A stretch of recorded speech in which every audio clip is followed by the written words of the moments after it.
I'm going to read The Shoe by Pyle Hazard. We all know the story of the little old woman that lived in the shoe. She had so many children that she didn't know what to do from our childhood. I think it's time to tell you the truth since you've grown up now. The truth may surprise you, but it may amaze you at the same time. You really never know what kind of truth is behind the story until the truth needs to be told. In most fairy tales, Mother Goose is almost always the one in charge. The truth is, Mother Goose was a businesswoman that suffered from a chronic sinus infection. When she would talk to you, she would start coughing, which almost made a honking sound. She coughed so much that you knew she was coming down the street, so you knew the rent was due. One of her least favorite buildings, the Shoe, held the business she despised most, ran by the little old lady.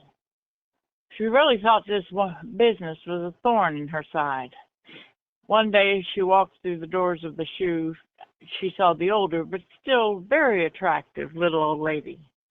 Even though she had so much beauty on her yet, you could clearly tell that she had put her body through years of abuse. There was no drugs in this type of abuse. Many were impressed to find out that she was 80 years old, but clearly her beauty brought her back to her 50s. On this day, she was very, very energetic to talk to Mother Goose. Mother Goose started hacking and coughing and said the rent was due, and she would not take any other favors or offers to exchange from the money that was owed her.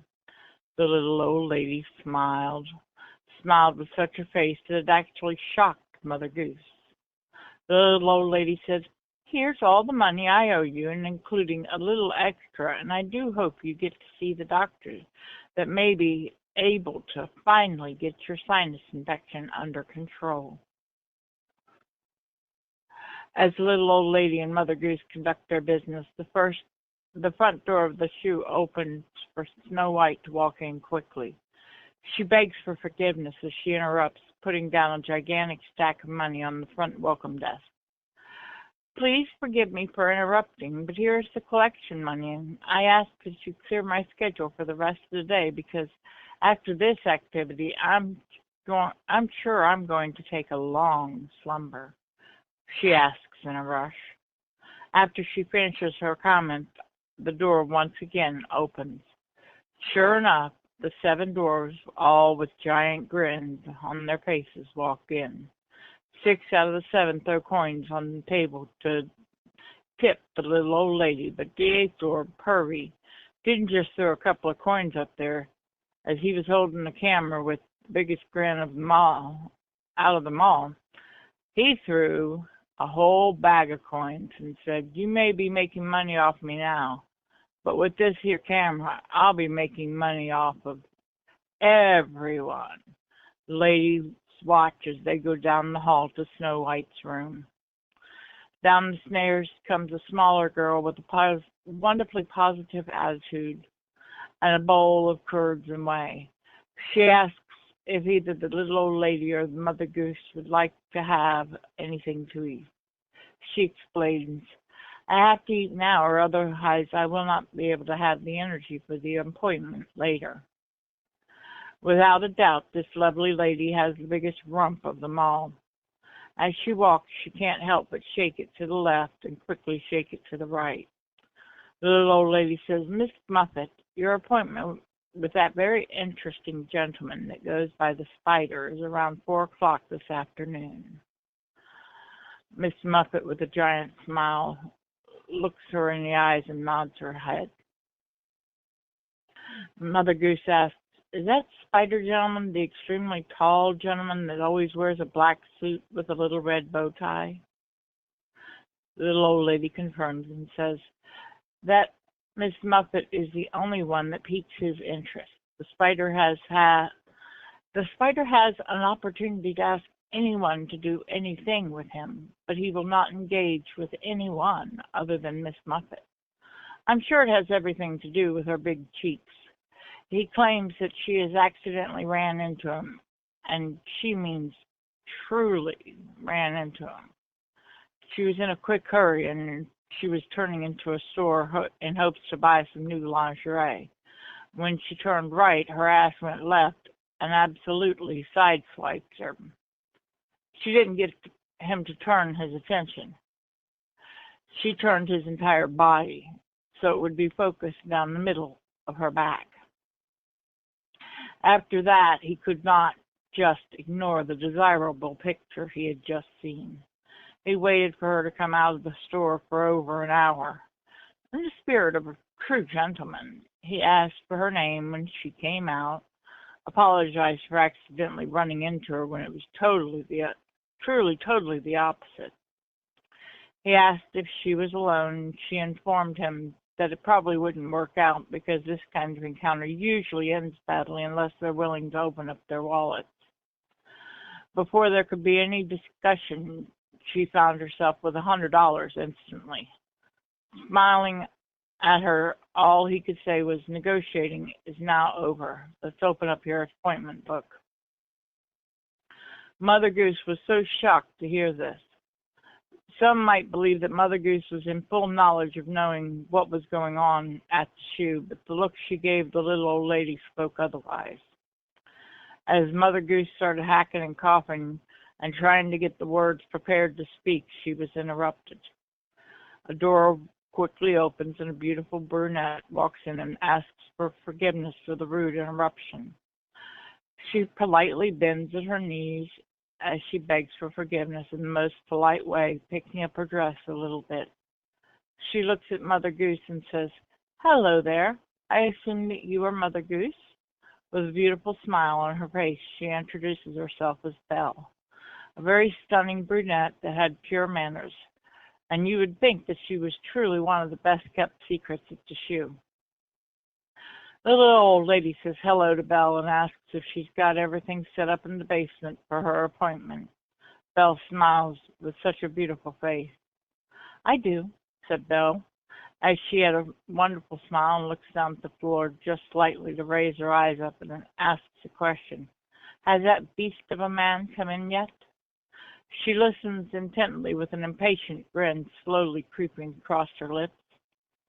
Picking up her head, she moves her hair back until all her hair is behind her neck. A very noticeable red rose designed choker shows around her neck. She asked the little old lady, "Would you be very kind to make sure to tell me as soon as the beast shows up?" Mother Goose can't handle it anymore and finally asks a question as she is fearful of hearing the answer. "What will you and the beast be doing, may I ask?" Belle smiles ear to ear with the most amazing and passionate smile. "I'm sure the beast will be so happy to walk down the steps into the basement that we call the dungeon. I'm sure it will not take much effort for him to take the chains and wrap them around my wrists." Mother Goose's eyes instantly pop wide open with disbelief, but deep down she knew.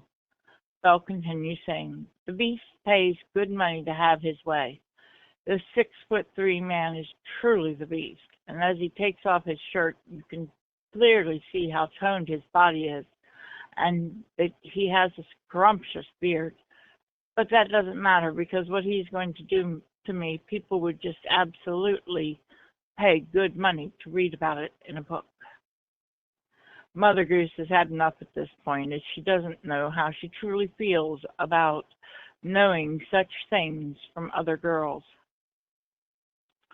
But these girls and Mother Goose have such an age gap. She could only remember what used to happen when she had felt those kind of feelings.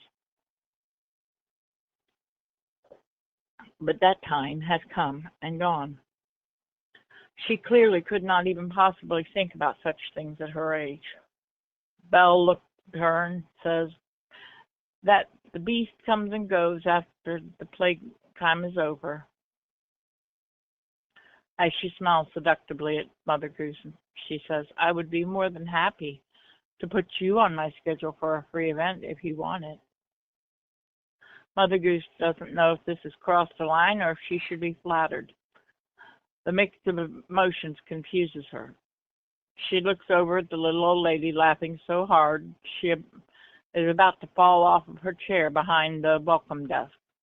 It is very apparent. The little old lady can read Mother Goose's confusion of emotions.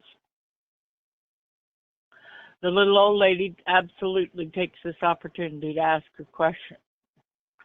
Sweet Mother Goose, have you figured it out? Mother Goose's face turned puzzled. The next words from the little old lady that worked at the shoe will never be forgotten by Mother Goose. I'm the little old lady that works at the shoe. I have so many lovely ladies I don't know what to do. You can pay the price that we feel is fair, or you can be like the people on the street and smile while you just stare. She lasciviously grins. Mother Goose starts looking around at all the lovely ladies. There was one beautiful redhead singing like a siren as she was looking for a sailor. The three men that were in the welcome room were not sailors, but she still wanted to entertain them until she took her leave. She smiles bubbly at the little old lady. I'm going to go have a bubble bath. As she goes up the left side of the dual stairs, most beautiful brunette is watching as she leaves. You know there's always one girl that no one knows how to talk about or quite how to explain. This was the most beautiful woman out of all of the women at the shoe. She had the softest skin and the most wavy brown hair. Every other woman was absolutely amazed and jealous of her, but they never let their jealousy destroy what they had with their clients. Her beauty was so breathtaking that it was truly saved for the special clientele. This was the one that everybody wished that they could be with, but understood why the chances of them being with her were so slim to none. It was not very often that she would come out of her special section of the building.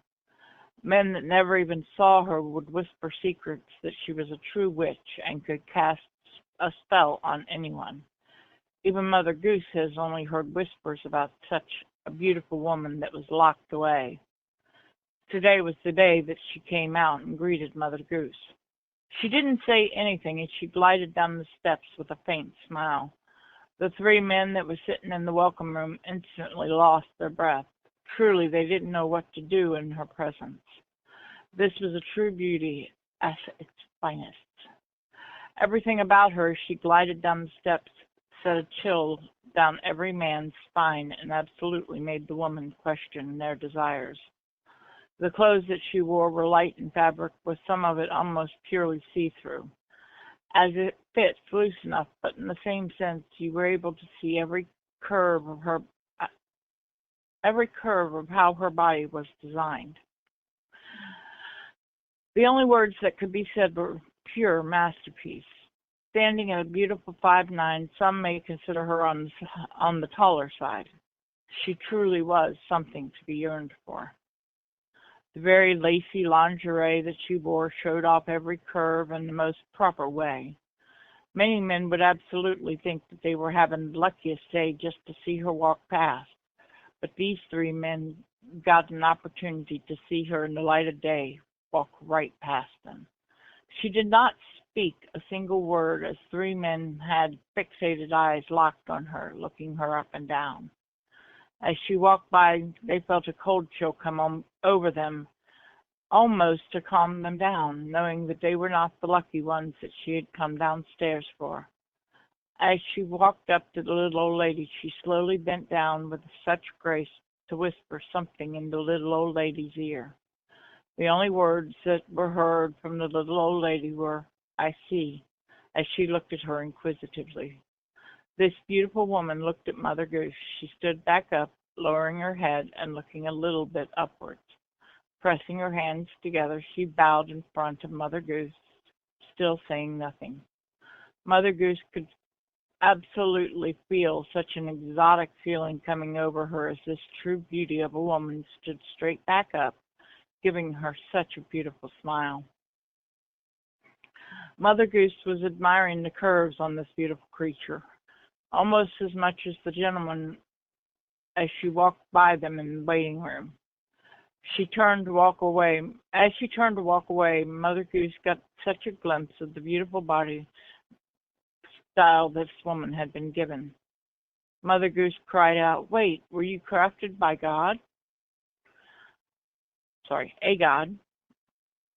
The beauty turned, looked at her, smiled once again as she turned her head.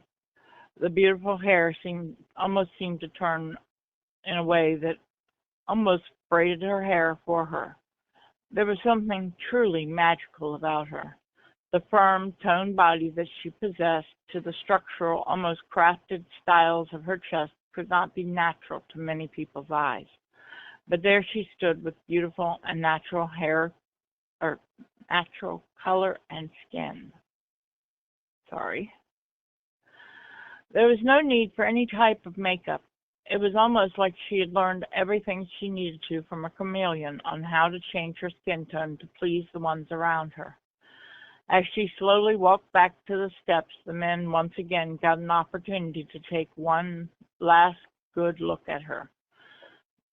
One of the men, named Peter, that was known for his pumpkin patches, instantly could not control his excitement as she walked by, smiling at him one last time.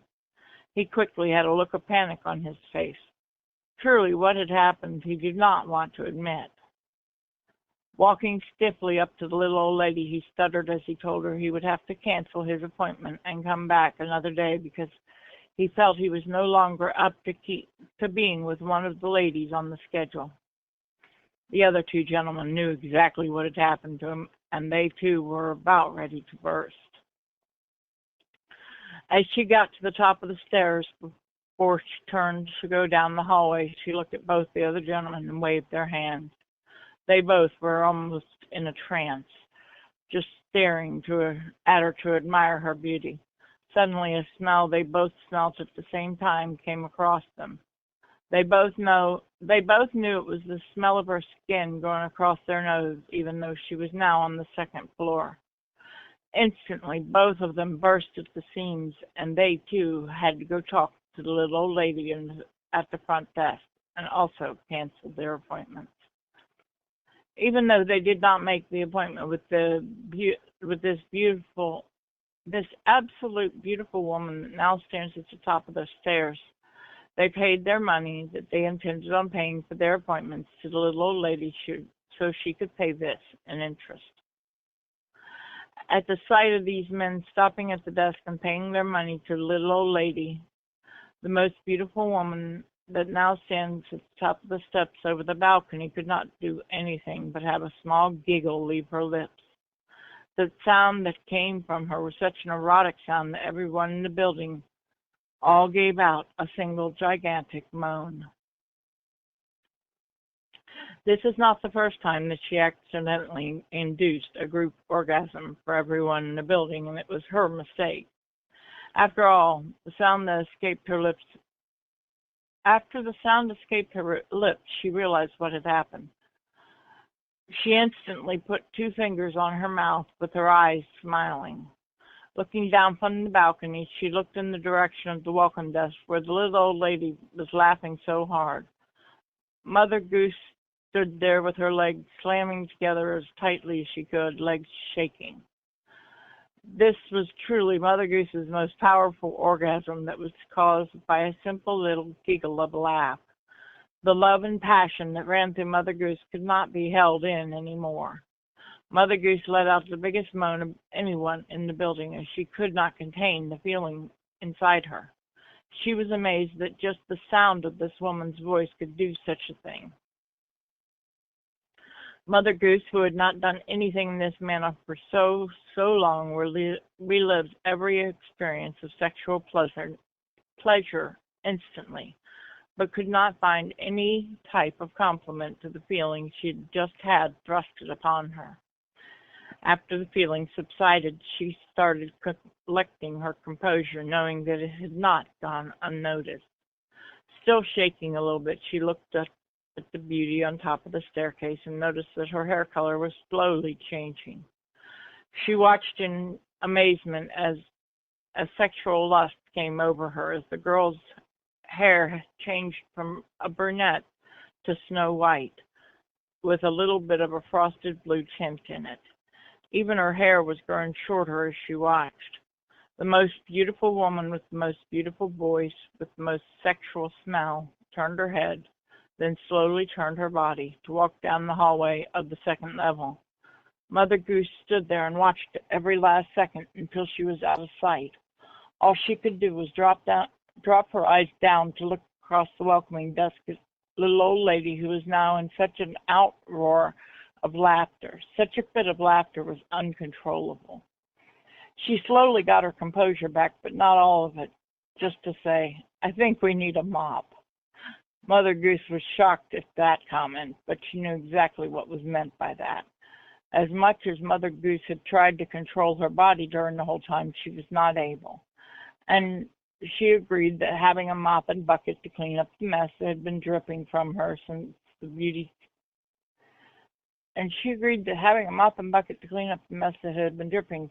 from her since the beauty's giggle. Such a racket coming from the second story and many rooms from the first story, and even sounds of anger coming from the basement, were soon heard. A flow of people, guests and entertainers, came to the welcome desk. Some men and some women had big smiles on their faces as they were talking about what had happened and how that was the best experience of their lives. But others were coming from the women that worked at the shoe, and the hatred towards the girl that had accidentally giggled was heard. One of the girls screamed, "Charlotte did it again, and somebody needs to put a ball gag in that mouth of hers." A silver-haired, shorter woman in a pink teddy said angrily. Another screamed, "She is truly bad for business." And the combination of everybody screaming to try and get their point across. The little old lady yelled, "Please stop and we'll get this sorted out." Mother Goose looked at everybody and could not say a word to anyone, knowing what she was still standing in. She now had a name, Shyla, ringing in her head. Finally, one of the girls looked over at Mother Goose and realized that Mother Goose was embarrassed. She asked Mother Goose, "Are you okay?" Mother Goose looked at the little old lady, took a stack of money and stuck it on the table, slowly pushing it towards the little old lady. The little old lady looked puzzled and certainly confused about the whole situation that she was experiencing. Mother Goose told her, "You can take out whatever percentage you need, but the rest of it goes to Shyla." The little old lady accepted the money, but was still really confused. No one dared say a single thing to Mother Goose because she controlled most of the buildings in town. Mother Goose told everybody, "Thank you for your wonderful hospitality. I will take my leave." The flowing dress that Mother Goose was wearing at one time now looked like she had been wrestling with someone in a haymow. Her hair that was perfectly done now looked like she had slept with someone. The little old lady smiled from ear to ear with the biggest grin she could ever have. Many years have passed now, and Mother Goose still claims the name, but does not cough and hack. Newcomers to Storytown are encouraged to stop by the shoe and talk to the little old lady. It took a while, but people started coming to Storytown because of the story of the little old lady that lives in the shoe who had so many children she didn't know what to do. None of them could ever imagine what they would find when they opened the doors. Will they be taken down to the basement and find their pleasure in the dungeon? Would they be taken to the pool or the hot springs on the first floor? Perhaps you want your memories to be more like a fairy tale and you choose to go to the second floor. Maybe you'll be lucky enough to meet the one they say is locked in the tower on the third floor. No matter what, a lot of fairy tales are cover-ups from this place. I hear they're adding a new section for the teddy bears to have a picnic. No matter what your fantasy is, I'm sure that someone would love to bring it to life for you, if only you walk in the doors of the little old lady's shoe.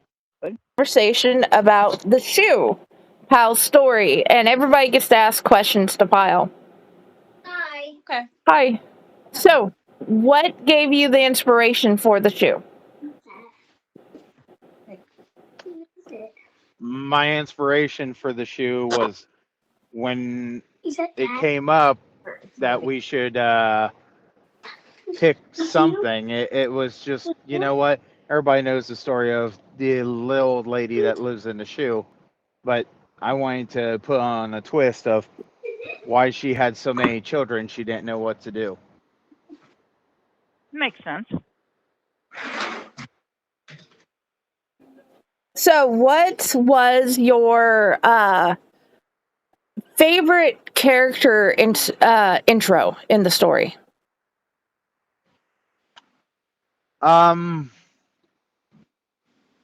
I would have to say the favorite character was my interpretation of Mother Goose.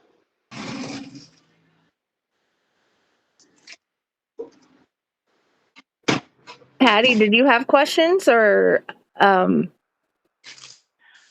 What was your inspiration for the setting? Your inspiration for the story, you've explained, but what was your inspiration for the setting of the story? So there's a anime I really like, and the main character is basically basically the main character of this anime grew up in a brothel setting, so it was kind of like really interesting of me being able to take one of the animes I really like watching and being able to throw this into it. Out of curiosity, what's the name of the anime? Because I may have seen it. That's the bad thing. I know I know the setting, but I can't tell you what the anime name is just because I'm really terrible at it. Lolly, did you have questions too? I didn't have any questions. I don't even know she knows anything about the book. I've read it. It's been a while. Okay, what is the one thing you hope everybody takes away from the story?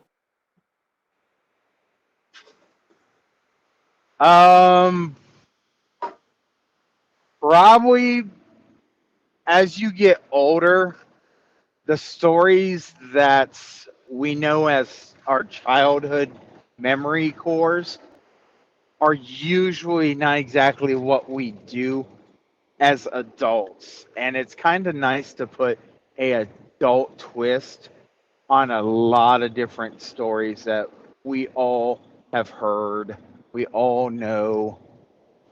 It's just another opportunity for you to kind of move your mind in a different direction.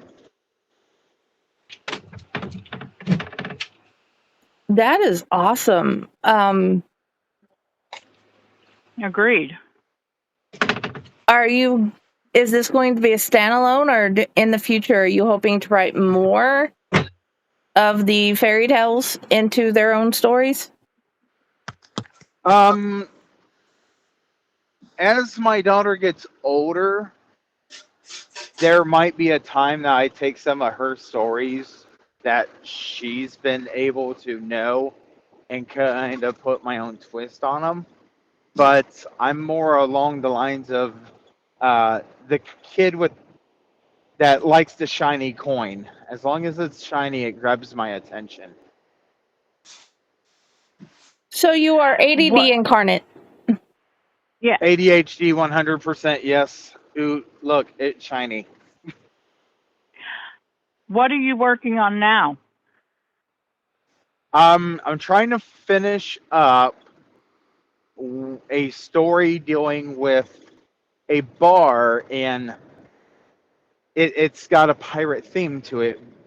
But this, as I've went back through and been able to look at what I wrote, it actually started kind of pulling my own heartstrings because I know that place, and the place is something from my childhood that I've been able to rework into making it into a story.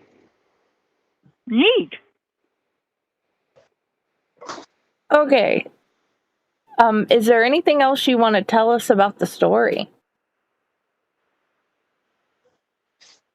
You never know who you're going to find when you walk down a street.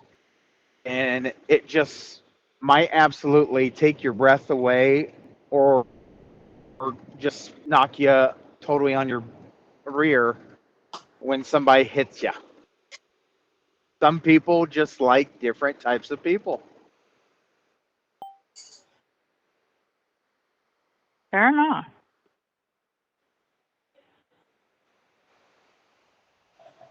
Okay. I guess that is awesome. Did you have any more questions, Patty?